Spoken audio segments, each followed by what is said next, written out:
Look, up in the sky. It's a bird. It's a plane. No, it is a bird. It's the Quirky Bird Show with your host, Robin Savage.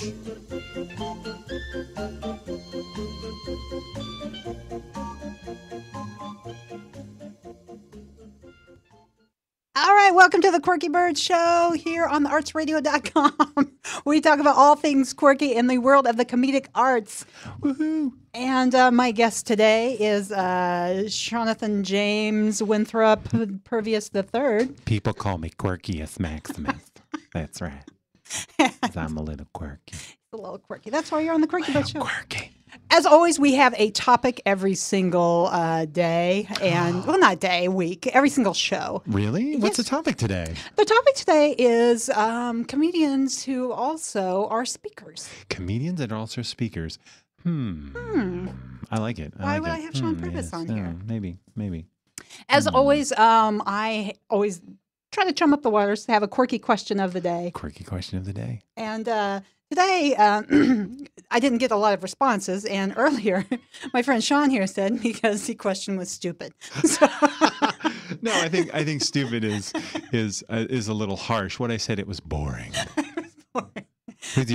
What was a quirky question of the day, Robin? okay, the quirky question of the day. I did not bring my laptop here. It was basically, since we're talking about speeches and and people being engaging in speaking, who was your favorite speaker? And my good No, it's a great question. It's a my good friend Michael Free. Usually I let the guest answer, but since there was only one answer, I'll give Michael Free a shout out. Michael Free, Go, what Mike. up, brother? Yeah, Michael. You the man. He said that's it was right. Barack Obama. Barack Obama. Because- and I there's a lot of validity to that. I'll say that. Okay, just a second, because I'll paraphrase him, but he said that he was very. Actually, I'm not going to paraphrase. I'm going to say it exactly. Because he's very relaxed yet passionate at the same time. Very inspiring. Yeah. No, it really was. And I tell you, coming out of 8 years of George W. Bush, it was painful to watch. That's my Painful. George W. Bush impression. Listen, I know it's hard to put food on your family. I know it's hard. But It's really, residuous. you know, where I come from, we have a phrase.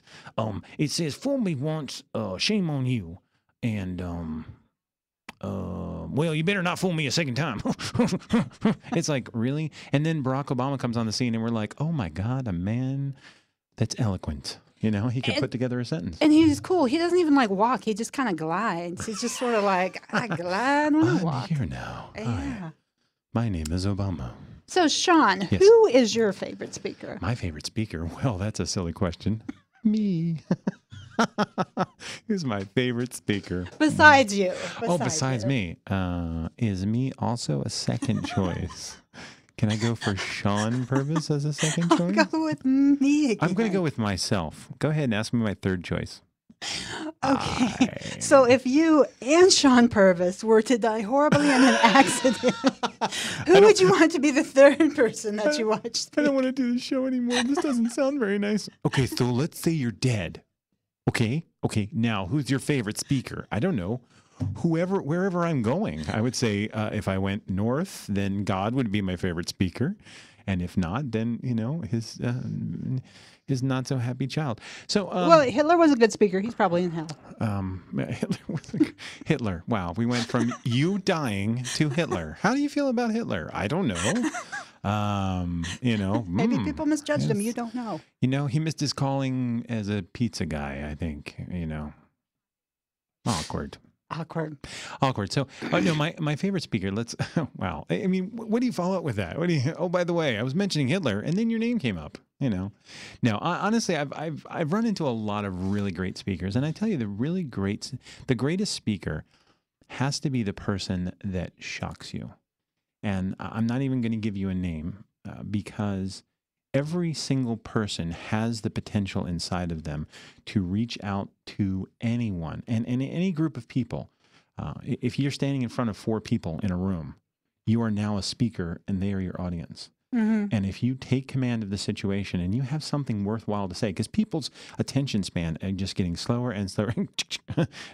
Next Quirky Burg is boring. The question's stupid. The question's boring and stupid. No, but our attention spans are just down. Do you remember music videos 10 years ago? Oh yeah. It was a still shot of the band, and then it was another shot. Now it's like boom, every beat they have a camera change. Oh yeah. Every second, and it used to be like a little us. mini like movie. Oh yeah, it was nice screenshots are like, oh, from this angle, and hey, I see over there, and hey, I see over there. But now it's like, hey, I want you to hear my song, and you're like, how many cameras do you have? I mean, it's just insane. But because our attention span is getting smaller, you have to take charge as a leader. And so my favorite speaker is you, Robin Savage. That is my favorite speaker. I don't think you've ever heard me. You've heard me do comedy, but have you ever heard me speak? I've heard nights where you didn't get any laughs. And I still loved every moment of your speaking. Just adored every moment. And I'm sitting there going, man, those crickets are loud. But you know what? I value everything coming out of Robin Savage. That's what I'm going to say the next time I bombed. Oh, I wasn't doing comedy. I was giving a speech. This was inspirational, folks. Inspirational. You probably have, because I met you when I first started doing comedy. And there was many nights I didn't get a laugh. Oh, the humility. Oh, yes. Yes, I remember being in a certain hookah lounge, and I'm like, ha, ha, and you're like, thank you, Sean Paris. I was like, well, if somebody had to laugh. She wouldn't stop shaking. She wouldn't. It's so confusing. It's like she's in hyper mode. It's like she's like phasing in and out of existence. I can't keep track of you. Well, that's good. We're going to take a break because I need to cry. And he's stretching up memories. We'll be back in just a moment when I regain my composure. Are we really taking a break? No, we're not. Okay. We don't take breaks here. Breaks are for wimps and boring people. Breaks are for losers. No, I had you here because you kind of live the two worlds. You, as far as public speaking, I do. You do comedy, which I like to call it like it's more of like a rapid fire. It's more of like an old time like Gangsta Uzi where they came in with those like things that went ta ta ta ta ta ta ta ta ta. But speaking is more like a bow and arrow. Like you just leisurely take the bow out and then pull it back. You know, it's funny because a lot of my comedian friends give me grief about being a Toastmaster. They'll see me up on stage. They're like, "Oh, I see you've been at Toastmasters again." I'm like, "Hey, you might want to give it a try. Maybe you won't suck on stage. You know, maybe you won't go up there and like drop the microphone and not know how to shake a hand before you take the microphone." But I digress. But more so, I get Toastmasters that are just fascinated about the comedy world. And I said, look, here is nice pillow fighting. I said, out in the comedy world, they throw rocks. I mean, yeah, it is such a different environment. If you crack a joke in Toastmasters, you are going to get a laugh. You're going to get a polite, and most of the time, you're going to get an earnest laugh because most of these people are just so nervous and uptight about speaking. They'll laugh at anything. So you look at them funny and you're like, oh, and they just bust up. I did a speech recently about the legalization of marijuana. I did not know. I did not know your stand on that issue. Yes, I am pro legalization. Yes. Pro legalization. You would have never known that. I wouldn't have. In fact, I meant to wear my bracelet. I just got a bracelet today. It's from momsformarijuana.org. I'm so proud. It's one of those little like rubber bands that they have. Oh, I would figure it'd be made of hemp. Well, I wish it were, but it's one of those rubber ones, and it just says, "It's time to talk." And on the bottom it says Moms for Marijuana. And the big thing is, it's my child. If my child wants to smoke, they can. And I'm like, well, good for you. They have a big picture of a mama bear, like, my child, my choice. I'm going, whoa. See, my mother would have had that stance, but the opposite. She would have been the big grizzly bear who would have ate me, waggled her head until like all my body parts were limp, and then left me in the ditch, and then covered me with dirt. Well, see, and that's the amazing thing. I don't mean to get off on a pro pot tangent. Not that Kwirky Bird is responsible for the viewpoints of for the advertising of her guests, nor the advertisers, because they don't know. But the truth is that I recently gave a presentation. I'm very happy about it, and I need to gussy it up just a little bit before I throw it on YouTube. But it's a well, YouTube has super high standards. Yeah, super high standards. Oh, I watched some stuff today. It was just absolute tripe, just absolute. The part of the cow you throw away after you butcher, you just throw it away. just some stuff on YouTube. This guy saying, I'm sitting on a toilet like 15 times in a row. And that was his song. That was a song. I'm sitting on a toilet. Now that, not so bright. But what I did find bright was a parody of Holla Back Girl about the Black Plague. That was really, fleas on mice, fleas on rats. Anyway, I'm getting off on a tangent. But the powerful thing is I have an agenda. I want pot to be legal. So my big thing is I want people to support medical marijuana, and I want them to support marijuana education, because it's very important. I think people have so many misconceptions, because trust me, I have talked to a lot of people who have sampled a lot of marijuana, and it cannot doing research. Yes, doing research, and it cannot do half the things that your parents tell you. You're gonna think you can fly. No, you don't. No, you don't. Oh, I think that's PCP. No, what you think you can do is eat every single Dorito in the 7-Eleven at 4 a.m. is what you think you can do. That's the only superpowers it tricks you into. You can eat everything. You have no stomach. You just have a black hole. So what I did is I put together this presentation. It's got PowerPoint and everything. And in the presentation, I have a clear message. I tell them it's high time that we legalize. High time. Nice pun. And of course, I plug Gary Johnson, who's my candidate for 2012, pro-pot libertarian. Really nice guy. Like I met him. I know him. Yeah, me and Gary. I'm texting him right now. Hey, Gary. Me and Gary. I'm on the Quirky Bird show. We're like this. I'm like, yo, Gary, you couldn't make the quirk? Come on, dude. Come on. Who's my favorite speaker? Gary Johnson's my favorite speaker. That's what the kids call it, the quirk. I'll throw it right out there. Gary Johnson is my favorite speaker because he's actually got a message that I can go, I like it. I like it. I like it. So anyway, but the key is that in that presentation, I use a lot of humor. Okay. So that get it all around circle. Do. Comedy is very important when you're trying to get a message across, and people will listen to more if they're laughing. Okay. And not to down on Dane Cook, but I read a really great article one time about him, and they said the reason he's a funny guy, he's very funny. His comedy is brilliant. The problem is that he doesn't seem to stand for anything. He doesn't inspire people to change anything at the end of his shows. It was kind of like, yeah, life is funny, and we understand that. Laugh at life, but there's no real no real responsibility to change. Now I know a lot of comedians. I forget the guy. There was an older comedian who became more philosophical as he got later on in his career. Lenny Bruce. Oh, okay. That was he went from comedy almost to philosophical. Well, so did George Carlin. Oh yeah, really. George Carlin. I mean, my God, he was one of the greatest social commentators of our time. But he started out real nerdy. He didn't really have a message. He was just sort of vaudeville he would guy. talk about words, the words you can't say on television. He did the whole thing about the car and everything. But then he got real political, and he's just like, Lewis Black. Lewis Black gets overdoes the political. But he makes my heart happy, Lewis Black. Oh, I love Lewis Black. I just absolutely, because that's where the cold air comes from. And it's just a great. But that's the thing is he's using humor to change the world, and I think that's the blend. And I think that's the beauty of what you're trying to approach here is that to be funny is great, but to be funny with a purpose means you're creating a legacy. In 100 years, will we know who Dane Cook is? Maybe.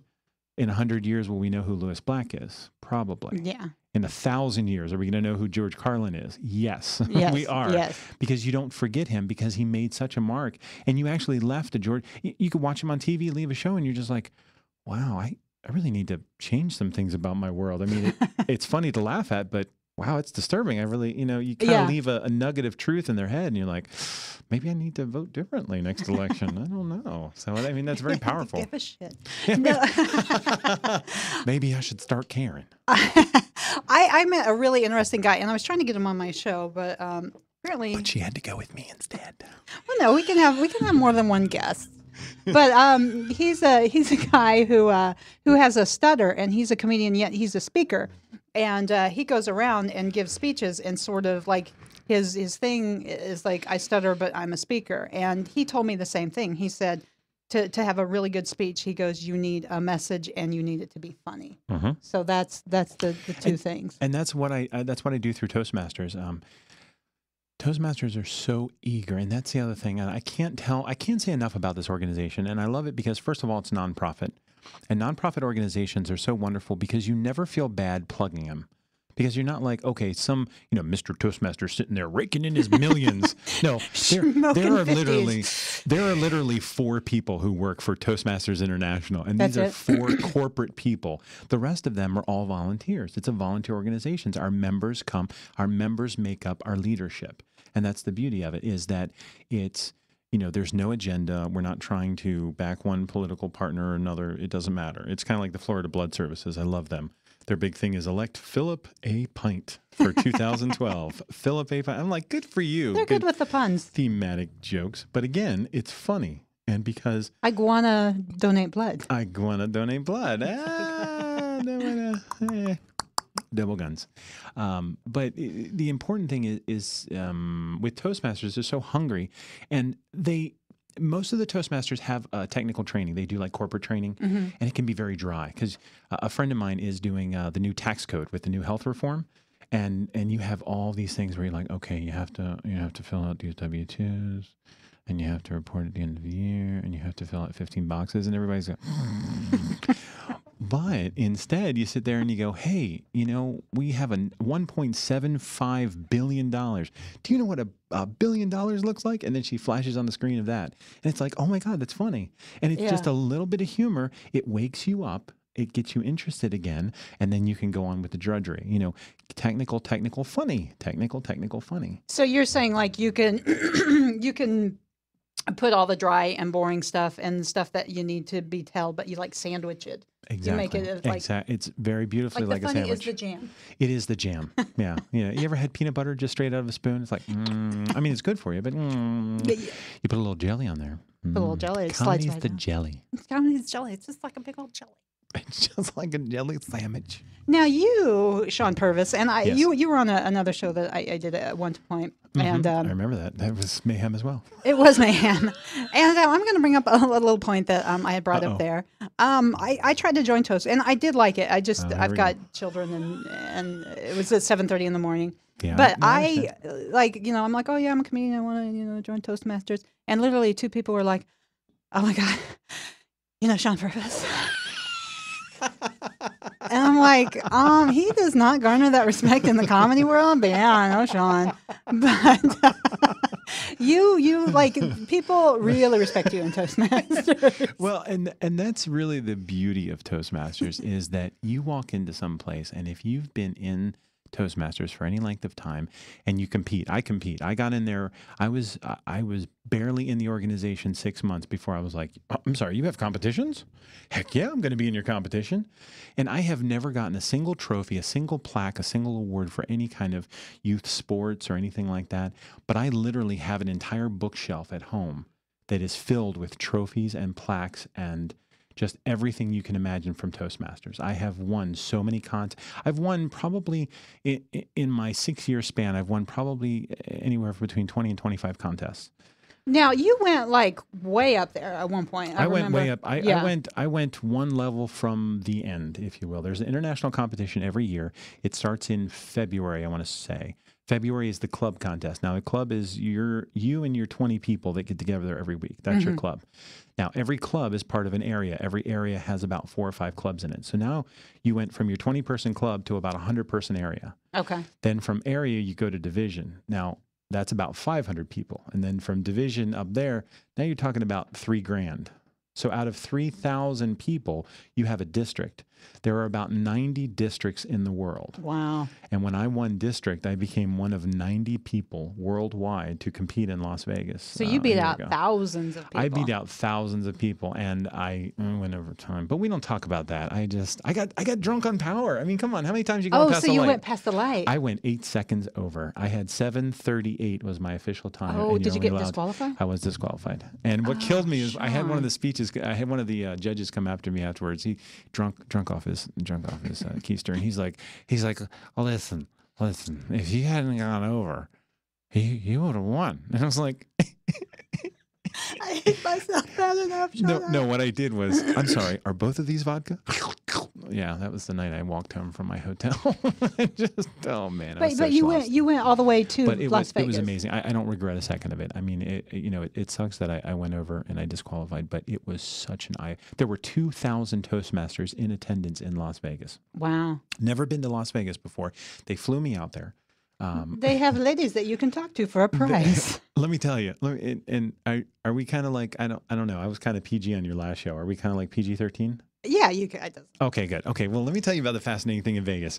There are 1 million Mexican, and I guess they're, I don't know, Hispanics, and they're, People of the Spanish persuasion. there are people of brown skin with bright yellow and orange shirts, and every one of them wears a bright yellow and orange shirt, so you can see them. Numbers all over it, ladies, escorts, personal massage, whatever. Well, they don't want to get hit by a car. They have little stacks of cards. Now, these cards, what they do is they smack them together, and there's a little sound. It's like, psh, and you're like, what's that sound? And they go, ah, and they hand them to you, and you're like, oh, yeah. So you take them, and they're basically like stripper trading cards because they have a picture of the stripper, the escort, the young lady who will provide you a massage, who will be to your hotel within 20 minutes. I'm like, well, she better bring a pizza because that's pretty good delivery. And just amazing. And I actually started collecting them. I mean, I actually went around. I was like, oh, I don't have those. And they're like, what are you doing? I don't have Mercedes or candy. I do. I really have an entire set, A to Z. And some of them were like doubles. And I'm like, oh, you can't give me doubles. I don't. And then some had like green borders. I'm like, oh, I don't have any of the green borders. Give me some more. And he's like, what do you? I mean, I confused them. I really confused these guys because most of the people are just like, throw them into the bushes or throw them on the ground. And I'm going around going, oh, what do you have? And they're like, I don't know. What do you want? I don't know why all of my Mexicans talk like Russians, but what do you want? I don't know. What do you want? What is good I'm from for you? Tijuana. What is good for you? Why you not go play sluts? What do you? I want the cards. I mean, I collected cards as a kid. That was fascinating to me. Beautiful women on cards. And then I found out some of the women are liars. They have different names for different services.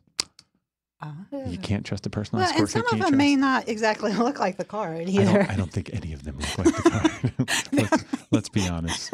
None of them. None of them at all. I don't even really Where look are we like my going? headshot anymore. We went straight from Toastmasters into stripper trading cards. I don't know how that happened. But Toastmasters did take me out to Las Vegas, and that was a lot of fun. I mean, I saw people from Sierra Leone. I saw people from Nepal. I mean, places I hope to see before I die are there on the stage, and we shook hands. And I mean, I had people coming up to me afterwards just saying, you did a great job. And I'm like, I did great. You blew me away. I mean, yeah. I saw people there do speeches that I literally, my jaw dropped, and they didn't even place. And it's not about the competition. Competition is exposure. It's like every comedy competition you've ever done. It's exposure. It's getting out there. It's showing, hey, I'm funny.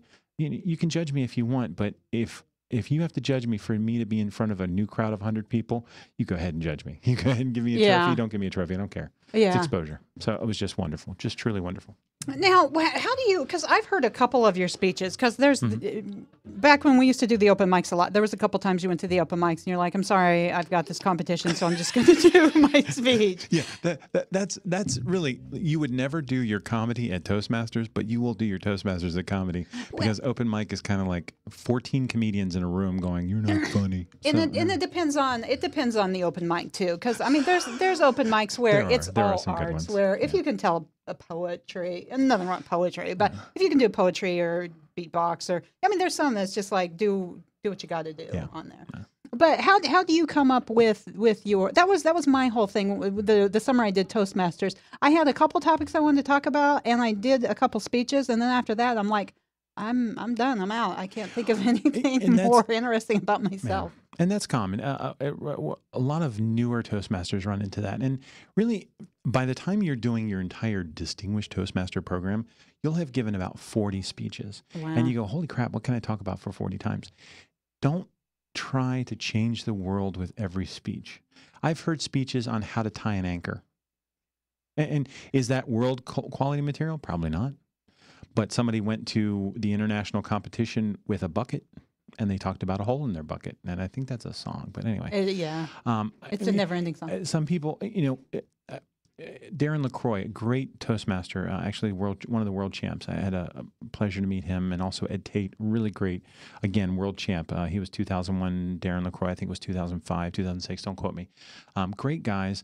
And the speeches they give, are there like world-breaking speeches or just their world-rocking, groundbreaking speeches? He said you're going to have 3 keynotes. You're going to have one that is you triumph over, adversity. You have one like staying the course, and then you have one, how to reinvigorate. He said, but honestly, you only have about 3 or 4. That's it. Now, what do you do for the rest of your speeches? You can do whatever you want. You can actually do the same speech and just retool it. I mean, I could literally go into competition in February with the same speech that took me into Vegas 2 years ago, and it's okay because Toastmasters is about the delivery. You can say whatever you want. The key is just to get you up and get you speaking, so you have the process. On your speeches, where did they come from? Because I know you had one that talked about like a weird guy that, not a weird guy. It was like the Captain Bubbles or whatever from the cartoon that you met, and Oh yeah, that whole speech, and then you were disheartened by him, and that was absolutely one of my favorite speeches to give. Was called "Be a Beautiful Fish." Yes. Be a beautiful fish, and there's some certain formulas, and as soon as they teach you the formula, they'll kind of rock the formula as well. But one of the standard formulas is: tell a story, make a point. Tell a story, make a point. Tell a story, make a point. Some people do 3 stories. Some people do 3 aspects of one story.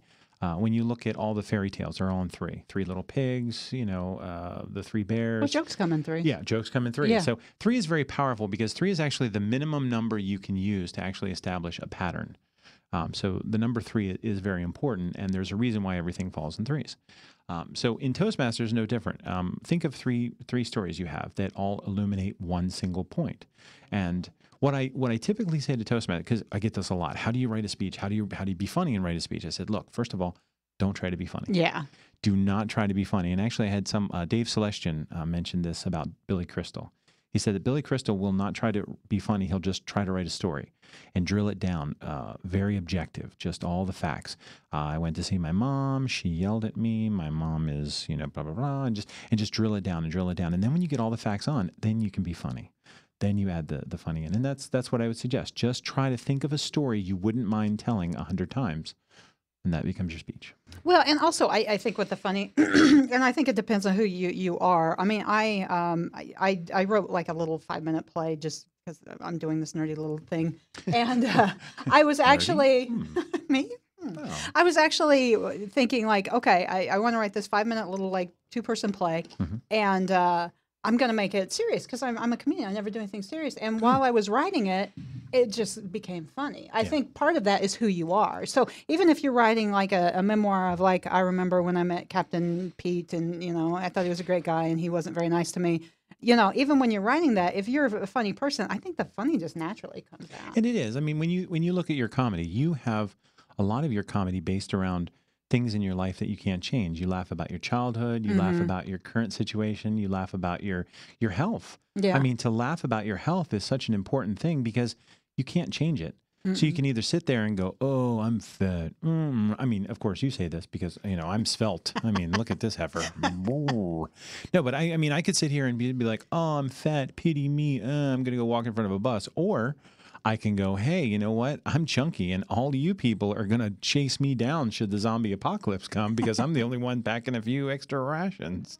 No, to Sean's defense, he's working very, very hard. I'm working very hard. How much weight have you lost so far? 7 pounds? Well, the girlfriend wants me to go weigh in every week like cattle, but I say no because I don't mind weighing in, but right now, every other week. But I've officially lost 7 pounds. Okay.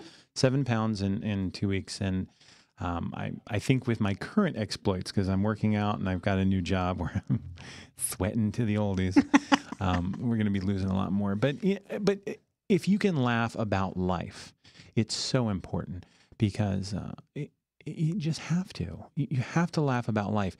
And as a comedian, you're laughing about your life. So no matter what you go to do, you're always going to have that twinge. And even if you have a really serious speech, even if you throw in a joke or two, it's okay. When the president tells a joke, it's okay. Now, you shouldn't tell a joke before, oh, by the way, we're going to war. Let me tell you a funny one I told you about war. But knock, who's there? We're bombing Afghanistan. I don't even know. That's inappropriate. Knock, knock, who's there? not your asses anymore. Wow. Yeah, that's a lot of in fun. poor taste. But really, I would say that if you're looking to write something, don't try to be funny. Don't try to force it. Life is so rich. I met a guy today on the bus who literally did not stop talking for 10 minutes straight.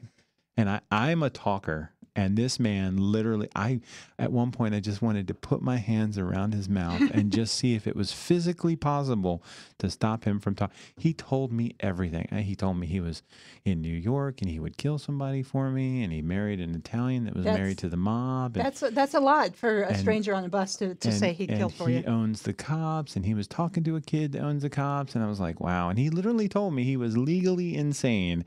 And if he were to kill somebody, he would have to plead insanity, because if not, it would be perjury, because he is legally insane. And I'm just sitting there going, do not turn your back on this fella.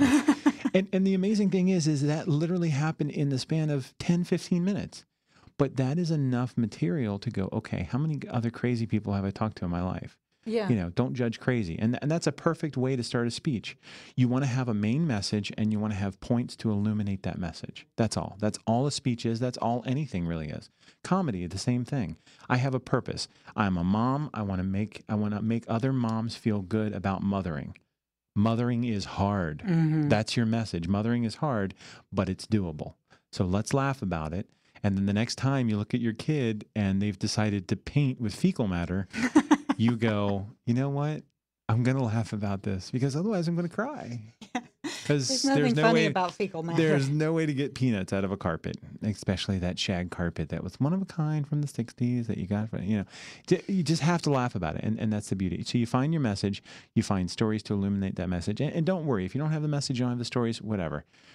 If you're just looking for the message, I say, what would you tell a child? What would you tell a child? What do you find you saying to your daughter over and over and over again? And it can be as goofy as you want. What do you say? What do I say? Honestly, what do I say to my daughter over and over again? I mean, I can't really. I mean, I try to encourage her, like, Yeah, but you're but special. you have like a crotch face. You're special. That's a perfect message. You're special. Mm-hmm. And then well, you met her. Good well, Lord. she is. She's very special. So you start doing illuminating stories about how special she is. And then what I would do is do a really goofy one where she may have been painting with fecal matter, and then do another one where she may have tried to burn down the house, and then do a third one. And you change that up. And the third one is, this is the time that she broke my heart, because she just not broke my heart, but melted my heart when something she did. You broke my heart, kid. You broke. No. Then she married someone in the mafia. She changed it up on me. She's only 7. Oh, she got married too early. Too early. But the fun thing is you find a message. It doesn't matter what the message is, because truly you can pull anything out of a message. So that's interesting. So you're saying, because I'm actually wanting to start with speaking a little bit, and I just figured I would just throw everything in my speech, see what sticks. But you're saying really go in the rules of threes, like I have this funny thing, and that funny thing, and then gather. Right.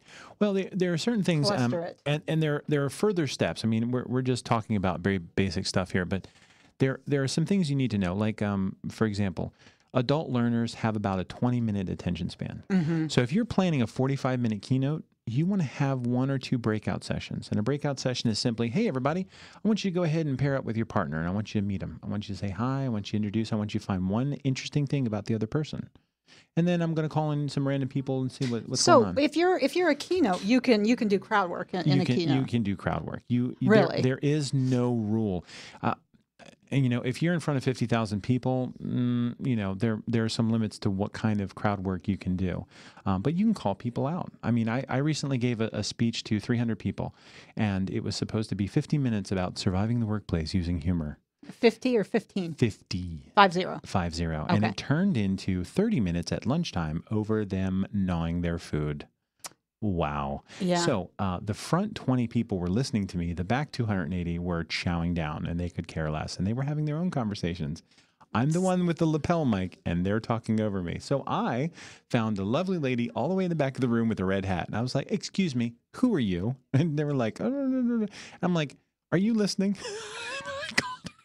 I called her out. You know what? And I had fun doing it because I already had the check in my hand. I mean, Well, whatever. I was gonna say, the fella I met, Jody, he was talking about he did a lunch, not a lunch meeting, but a dinner, and the same thing. No one's paying attention. That's I've done that with I've gotten paid very well to do comedy for birthday parties where no one was listening to me. It's really strange because you think as a paid speaker, people are just going to be like, oh, wow, say something. But I have gotten paid more consistently for people who 95% of the room either didn't enjoy that I was there or didn't care. And it's like, what are you paying them? I don't care. You know, honestly, Yeah. there's a time and a place where you're going to make your mark and you're truly going to reach people. But if you're getting paid and, you know, it's kind of washing over, you know, you talk to the five you can. I mean, really. You do. There are some things to, you know, kind of draw on the rest, but, you know, why fight? I agree. And I think that kind of goes back into, I guess, just public speaking in general. Because, like, I don't know, it's always the grass is always greener. Because, you know, I talk to people, I'm like, you know, sometimes I'm just not really like the drunk bar sort of like comedian, and maybe that's what I need to do. And then you hear stories like that, and you're like, that's maybe just par for the course. Standing up in front of people is par for the course. Sometimes they're really going to get you, whether it's the comedy crowd or, you know, the hoity-toity folks. Or sometimes they're just going to be like, no, but we got barbecue chicken here. Did you not see the barbecue chicken? I'm sorry. I don't really care about you. I'm feeding my face. I will have to say this is another, and I'm going to plug Toastmasters again. It's another opportunity because Toastmasters are very polite, extremely polite, and they will sit and listen. I actually listened to, we got Pam Iorio, the previous mayor of Tampa. I She like came her. out. I like her a lot. Yeah, she came out and did our district conference last year, the one I won. And I was so excited. Yeah, on in front of Pam So Iorio. excited. I was like, Pam, I did for you. She's got the nappy hair as well. She's a nappy-haired American. As you like to coarse-haired call them. American, A yes. coarse-haired American, yes. Yeah, I'm sorry, she's not about natty-headed. 40 pounds lighter, but yeah. Hey, that's okay. You know, coarse-haired Americans come in all sizes. They do. They do. God bless the coarse-haired American. That's right. And nobody else. Right No, now, but if you send $5, you can help the coarse-haired Americans. If you care about people that have coarse hair, do you understand how many brushes this woman has broken? Brushes. I mean, snapped a comb at the hilt like it was made of. I almost said peanut butter out of balsa wood. Why? Coarse-haired Americans need steel brushes. They do. We're raising money for steel brushes for coarse-haired. I will do a telethon if you put together a coarse-haired American. I would be amazing. Okay, I might. No, I might. We would should. need. That'd be We would awesome. need leave-in conditioner. Leave-in We would conditioner. need a And lot of brushes. I just want to be the only person and be like, you know what? I was a smooth-haired American, but then I went through a very radical procedure. Now I am coarse-haired. It's called a perm. All right, good. Now, It's called a what were we talking about? I'm sure we were talking about something very useful. Oh, Toastmasters. Yeah, No, so Pam Pam Iorio. Yeah, there Yes. we go. Oh, it comes back. The nice thing is there were 350 people in that room, and this was at the beautiful, I think it's the Marriott that's at the airport. at Okay, Tampa yeah. International. Gorgeous. West Shore, It's Marriott all West Shore. around, all around. It's beautiful.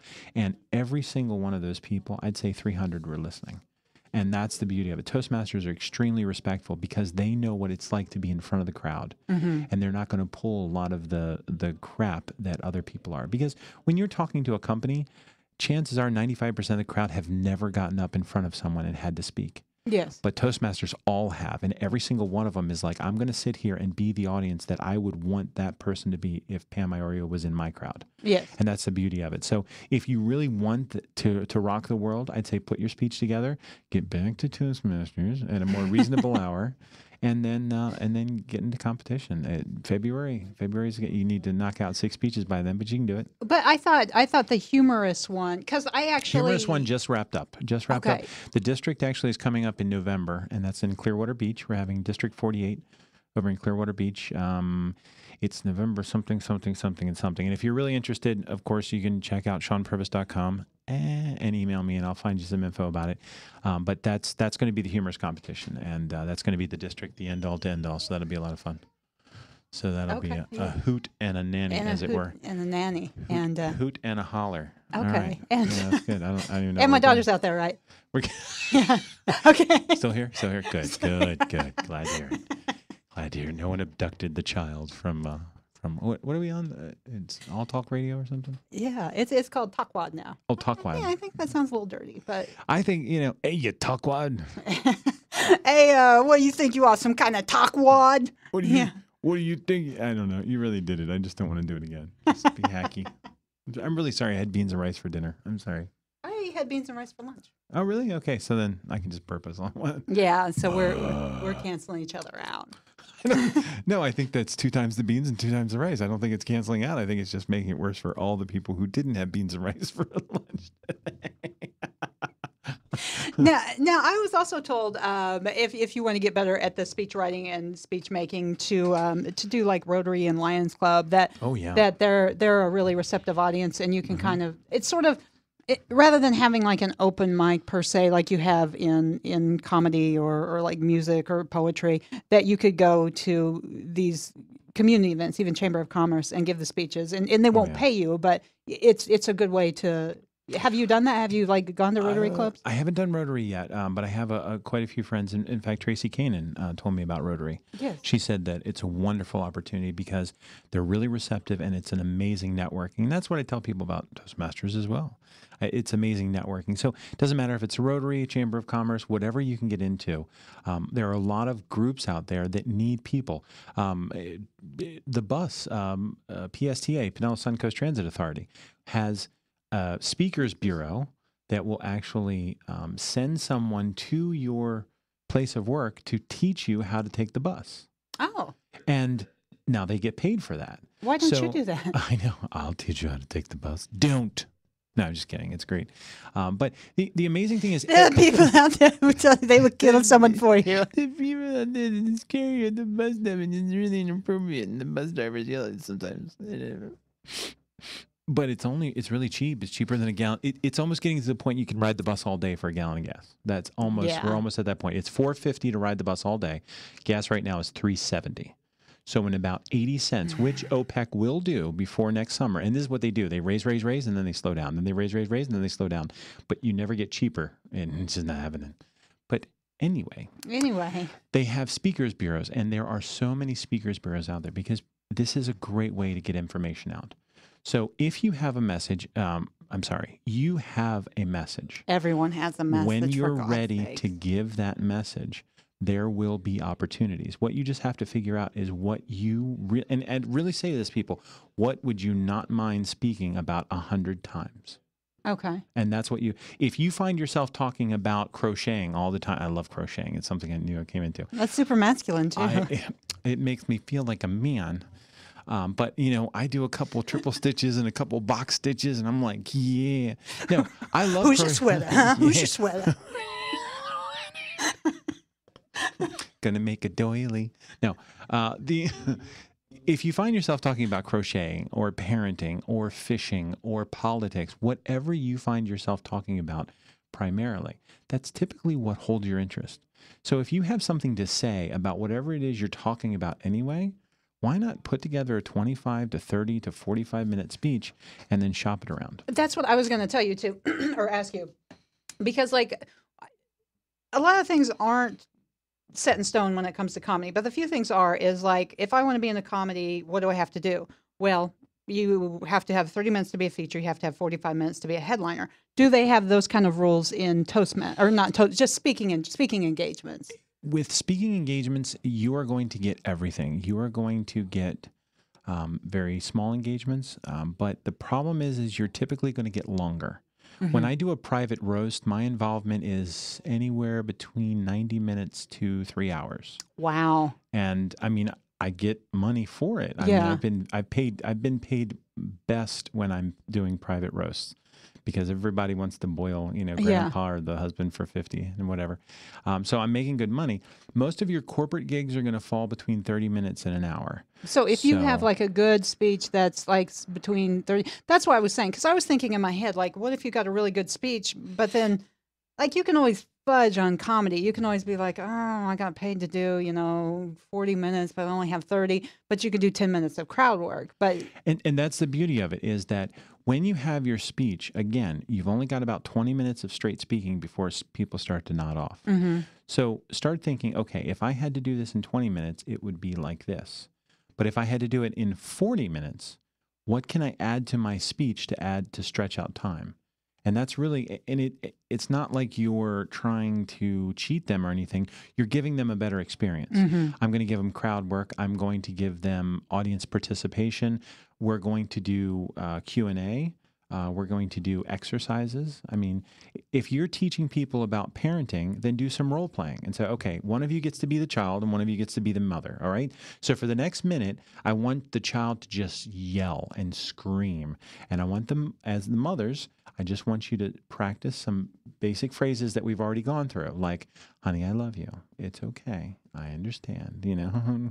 I will take your DS away, so help me Don't God freak out. if you don't stop asking me that question. If you don't stop yelling at mommy, mommy's going to put you back inside of her.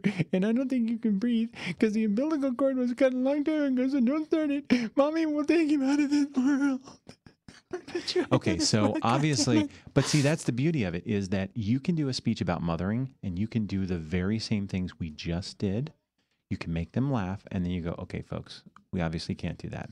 So I'm going to show you how mommies can react when baby. In a legal way. I'm going to show you in a legal and a moral way how not to choke your child out. And that's the beauty of it, is that you take advantage of these situations and you use in the comedy.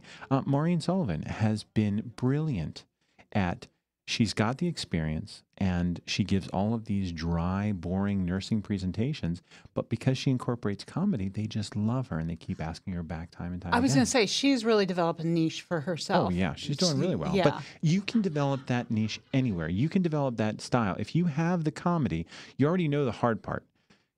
I know you have a corporate training background. I do. So if you can take corporate training and blend comedy and then do a humor customer service or humor HR or humor how to find a job, how to interview. Mm-hmm. You know, if you can make your interviewer crack a smile, you're in. Come on now. If they laugh at you, they like you. If they like you, they're going to hire you. Mm-hmm. You know, comedy is very powerful.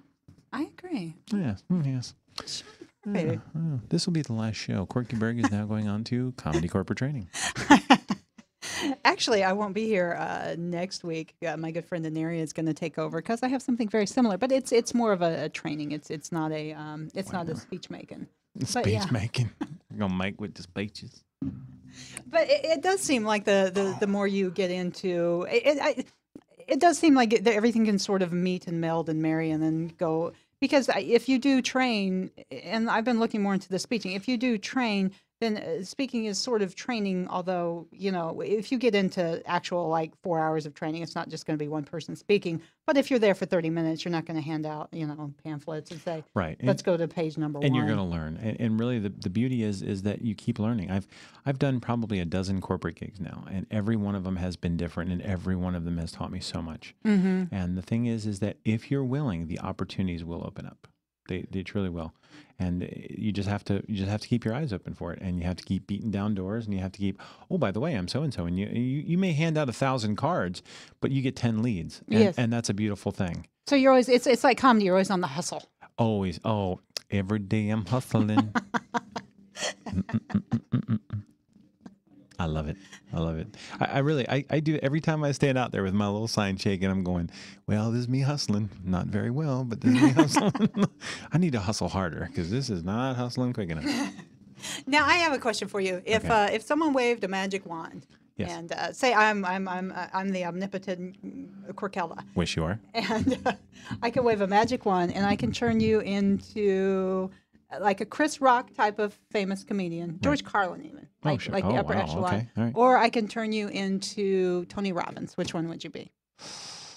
Oh, that is tough. That is tough. But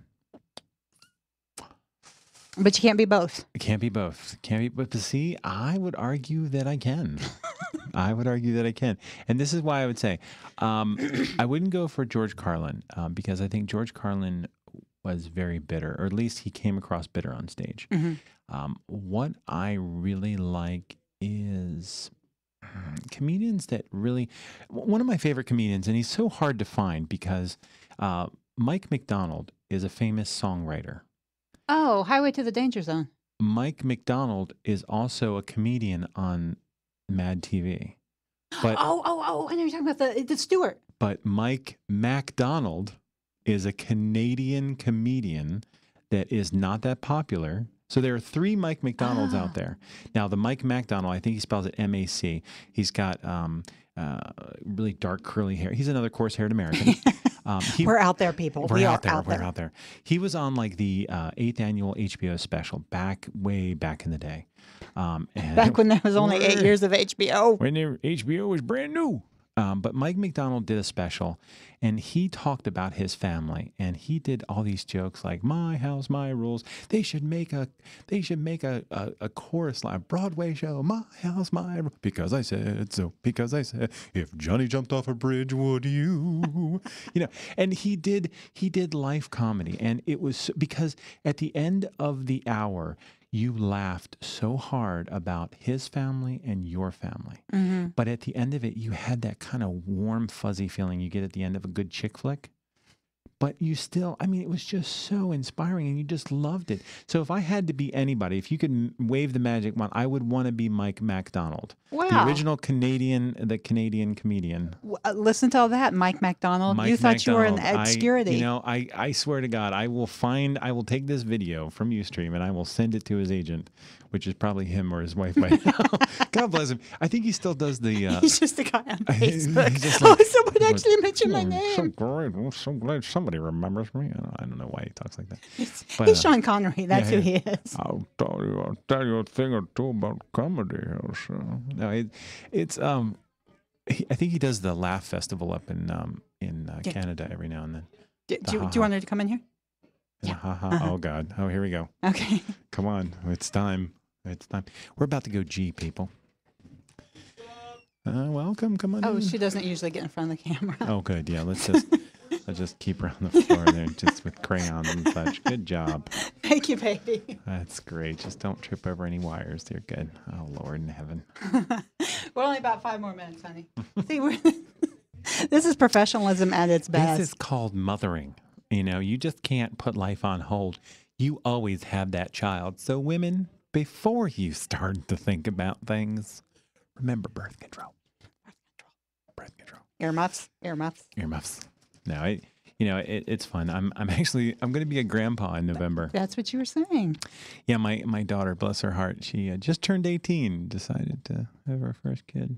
No, I love her to pieces. And you know what? You can't choose the curveballs that life throws you. You can. There's another message. Oh, see, God. that's a whole speech right there. It's a whole. I'm telling you, it's a whole speech right there. And I really feel that I might have to bring up the whole fact that I'm a grandpa in this upcoming competition. It's just wonderful.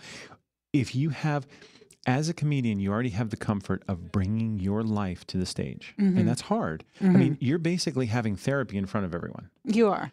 So, because you already have that comfort, you already have the innate ability to be a speaker. Because a speaker just says, look, I'm a storyteller. I might be funny, but it's more about the story. So the only difference between comedy and speaking is that comedy is primarily for the laugh, while speaking is more for the message. There will still be laughs, but the laughs are a conduit to the message.